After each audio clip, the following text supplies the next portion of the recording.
Merong lumapit sa akin noon at sinabi niya ang video nasa USB.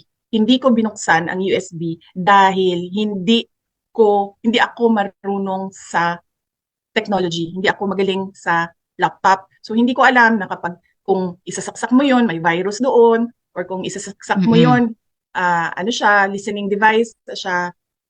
So hindi ko siya tinapon ko yung USB, dinispose ko siya na hindi na siya magamit. So hindi ko siya tiningnan. Pero sinabi sa akin na yun daw yung isa sa mga videos. Ma'am, familiar ka ba? Narinig mo na ba or napanood mo ba itong sinasabing polvoron video? Kasi nilabas po ito ng inyong mga supporters during the Maisog Rally in LA. Have you seen this? Have you heard about this? And ano pong masasabi niyo dito sa video na to, ma'am? Nakita ko ang video sa social media na lang. Doon ko nakita Mm. ang video. Merong lumapit sa akin noon at sinabi niya ang video nasa USB. Hindi ko binuksan ang USB dahil hindi ako marunong sa technology. Hindi ako magaling sa laptop. So hindi ko alam na kapag kung isasaksak mo yon may virus doon, or kung isasaksak mo Mm-mm. yon ano siya, listening device siya.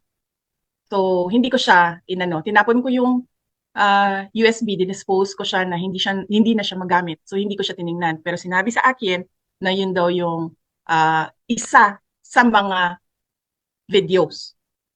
Nakita ko Mm. yung video, cocaine video, doon sa social media na.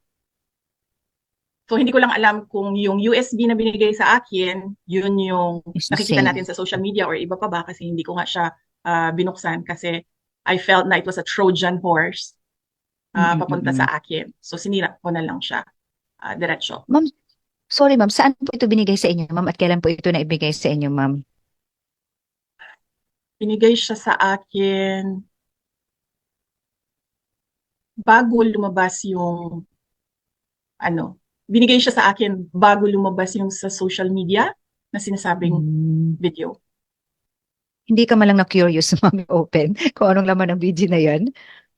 Hindi ako na curious kung ano yung laman ng USB kasi mas mahalaga sa akin yung security ko. Mas mahalaga sa akin na Mm-mm. hindi mapasukan ng virus yung sistema ng computers, or hindi magiging tracking device yung USB na yon, hindi magiging listening device yung USB na yon. And naisip ko rin na sa sobrang freely nila binibigay yung USB, ay lalabas at lalabas yung laman nun, manggaling man sa kung kani-kanino na mga tao. Yun yung naisip ko. Kung totoo man na ang laman nito ay cocaine video at madaling ibigay siya sa USB. So, ibig sabihin, meron pang some sort of USB somewhere else Mm-mm. at lalabas din yun kung totoo man na cocaine video nga yung nandoon sa loob ng USB.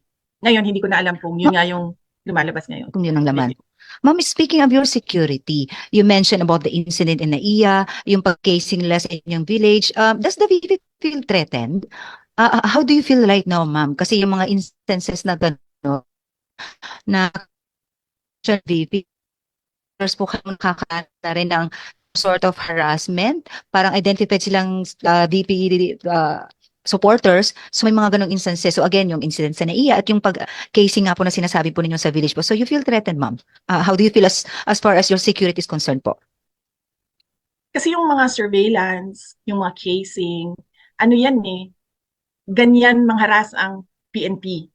Modus yan ng PNP pag gusto nilang mangharas ng tao. So, depende na yan sa iyo kung papansinin mo, maiirita ka, or kung anong gagawin mo. So, ngayon, ang ginagawa namin, nire-record lang namin lahat ng ginagawa nila. Kinukuha namin yung facts, tapos nilalagay namin sa isang file.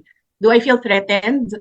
Um, this is Yes po. not the first time na nagkaroon kami ng problema sa politika as a family. Yung mga taga Davao, maalala nila noon nung tumakbo akong Mayor 2010, ang kalaban ko noon ay si Speaker Nograles, House Speaker na rin ulit. Mm-mm, mm-mm. Um, at the time, he was so powerful kasi nasa admin siya. And parang ganito din yung mga nangyari noon. So, hindi siya first time sa akin.